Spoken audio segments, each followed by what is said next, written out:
실제로 건조한 공기 때문에 눈이 뻑뻑해지는 게 맞습니까? 네. 물론 이제 봄 여름에도 피로하다든지 내 몸에서 이제 진액이 마를 만한 몸의 환경이 있다면 잘 생깁니다만 네. 일반적인 환자분들 중에서도 우리가 보면 전 인구의 20%는 안구건조증을 갖고 있다 이렇게 얘기를 하거든요. 그러나 그냥 눈을 비비는 정도에서 그냥 집안에 이렇게 들어가면 자동적으로 괜찮아지는 그런 분들이 계시고 전 인구 한 150만 명 정도는 이제 치료를 받거나 인공노획을 넣거나 이런 조치를 해야만 되는 분들이 계신데 그런 분들이 가을 되면은 유독 특히 겨울 되면 아주 심해지시죠.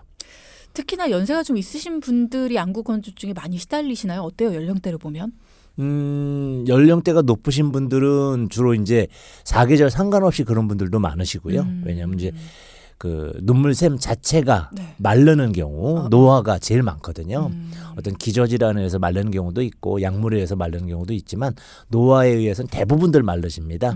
그렇기 때문에 그 보상적용으로 눈물이 너무 많이 나와라고 하는 어르신도 계시고 또는 진짜 안구 건조로 까끌까끌하고 여러 가지 증상을 호소하시는 분들이 노인에게 많은 게 당연한 거죠. 요즘 많이들 보시는 스마트폰도 연관성이 좀 있을까요? 안구 건조증. 굉장히 많습니다. 저희가 안구 건조증을 이제 이렇게 분류를 할 때 눈물이 진짜 안 나와서 그런 경우가 있고요. 눈물이 너무 말라서 그런 경우가 있습니다. 네. 이제 안 나와서 그런 경우보다는 말라서가 훨씬 많거든요.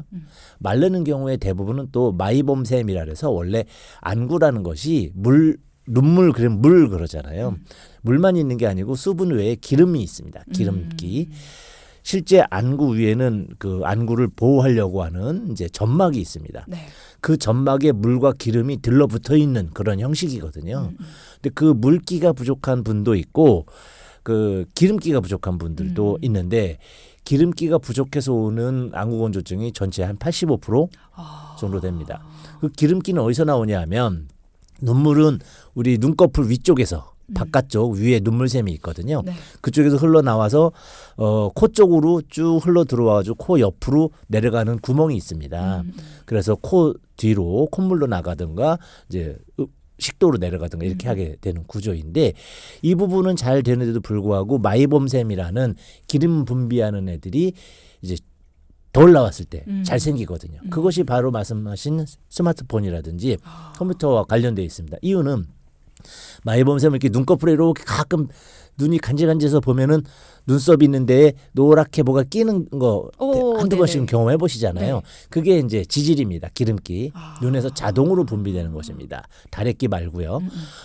물론 거기가 막혀서 다래끼가 생기기도 잘 하거든요. 그 마이봄샘 기름을 분비하는 것이 한쪽 눈에만 20개에서 25개 정도 분포합니다. 네. 그러면서 깜빡깜빡할 때 기름칠을 해주는 거죠. 우리 와이퍼가 이렇게 닦아내듯이 기름을 쫙쫙 칠해줘야 되는데 저희가 핸드폰을 본다든지 게임을 하면 눈을 부릅뜨고 하죠.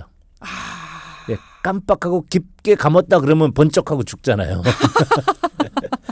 아하. 그러니까 눈을 부릅뜨고 깜빡깜빡하더라도 감는 시간을 최소화시켜서 타닥타닥타닥 하면서 부릅뜨고 있거든요. 그럼 눈이 충혈되죠. 왜 충혈되냐.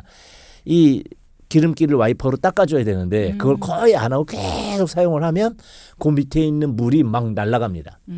막아주는 기름기가 없어지니까. 그래서 가장 안 좋고 근래에 저는 실내 생활만 했는데 바깥에 바람 안 맞았는데 잘생겨요 하는 분들의 대부분 야간에 컴퓨터 많이 하신 분들에 이제 주로 잘 발생하죠. 물이 부족한 증세, 정확히는 안구 건조증이라고 부를 만한 증상은 어떤 걸 겪어야지 그렇다고 볼 수 있나요? 이물감 뭐가 있는 것 같고 네네. 눈썹이 들어간 것 같고 거칠거칠하고 피로감 별로 한 것도 없는데 굉장히 눈을 비비고 싶고 이런 거기다 이제 빛이 산란된다든지 또는 이제 자결감 뭐가 시린 느낌 뭐 이런 것들을 이제 동반할 수가 있습니다. 그것이 물과 기름이 없기 때문에 안구 세포가 직접 느끼는 손상에 대한 느낌이거든요. 그런 것들이 주로 동반됩니다. 안구 건조증이 계속 심해지면 눈이 실명될 수도 있나요? 라는 질문도 주셨어요. 네, 실명까지는 아니지만 시력에 영향을 줄 수는 있습니다. 저희가 이제 시력에 영향을 주는 대표적인 질환이 이제 난시, 근시, 원시 이런 것들이잖아요. 그중에 이제 난시라는 것이 보면은 이제 산란, 빛의 산란 때문에 시신경 정보가 제대로 들어오지 않는 것인데 안구 건조증이 오래 방치되면 이제 그런 증상을 유발할 수가 있죠. 시력에 영향을 줄 수 있다. 시력이라는 게 한 번 떨어지고 나면 다시 돌아오기가 굉장히 힘든 부분이기 때문에 관리가 많이 필요하잖아요. 60대 여성입니다. 1년 전부터 눈이 굉장히 건조해졌고요. 눈물이 수시로 나옵니다. 약국에서 준 인공 눈물도 자주 넣고 있고요. 안과에서 연증 치료 그리고 약도 꾸준히 복용을 했는데 눈물샘이 막혔다고 외과적으로 뚫기도 했고요. 근데 잠시뿐인 것 같아요.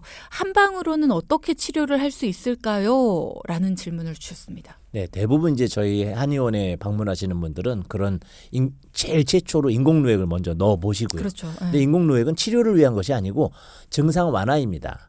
눈물이 부족하니까 약간 늦어지만 그거는 깜빡깜빡 몇 번 하면 날아가거든요. 그러니까 하루에 뭐 3번 내지 5번 계속 넣어줘야 되는데 반복해 일시적으로 그럴 수 있잖아요. 저희가 어쩌다가 찬바람 쐬고 어쩌다가 먼지나 황사가 들어갔어. 그러면 이제 인공누액 몇 번으로 끝납니다. 일시적으로. 그런데 계속 반복된다면 하루에 4번 5번 이상 반복돼서 몇 달째 며칠째 계속 반복되고 있다면 본격적 치료에 들어가는데 이제 염증에 대한 부분은 쉽게 할 수 있으니까 이제 안과에서 그렇게 치료를 하십니다. 그런데 거기에서 해결되지 않으신 분이 상당수거든요. 그러면 보통 치료를 할 때 보약을 통해서 낫게 하는 건가요? 첫 번째 것이 그렇습니다. 이제 냉루라고 하는 부분도 이제 보약류를 사용하게 되고요. 네. 저희가 목삽증에서도 간신히 허하다. 그러면 이제 보약을 쓰는 것이고요. 제가 말씀드린 폐신이 허하다라는 부분과 우리 염증을 동반하는 열루라는 부분은 치료약입니다. 이런 식으로 허와 실에 따라서 치료약을 드실 분인지 이제 대부분 보약을 드시는 분들은 이제 여성이거나 갱년기 이후이거나 노인분들인 경우에 해당이 되게 되는데 그럴 때 이제 보약류인 2가지를 사용할 수가 있죠. 그럼 보약을 통해서 하게 된다라고 하면 이런 부분들은 기간이 조금 걸리지 않을까라는 생각이 들어요. 어느 정도 기간이 필요할까요? 물론 다르겠지만 사람마다. 그렇죠. 네. 이제 보약이라는 것은 말은 제가 보약이라고 말씀드리면 환자분들이 가끔 혼돈하시는 경우가 있습니다. 그냥 보약이 아니고 치료를 하는데 허한 것을 치료한다는 거죠. 근데 저희가 일반적으로 느끼기에 보약은 뭘 치료하는 게 아니고 그냥 보강만 하는 거야라고 이해하실 수가 있습니다. 그런 개념은 다른 개념이고요. 지금은 몸을 보강하는 치료를 한다는 뜻인데 그 허하니까 보강을 하죠. 근데 그 허한 부분이 해결될 때까지입니다. 그 허한 부분이 금방 해결되시는 분이 있는가 하면 네. 연세가 많거나 그런 경우에는 여러 차례 또는 1년에 한 번씩 매년 꾸준히 이제 해야 되는 경우도 이제 있겠죠.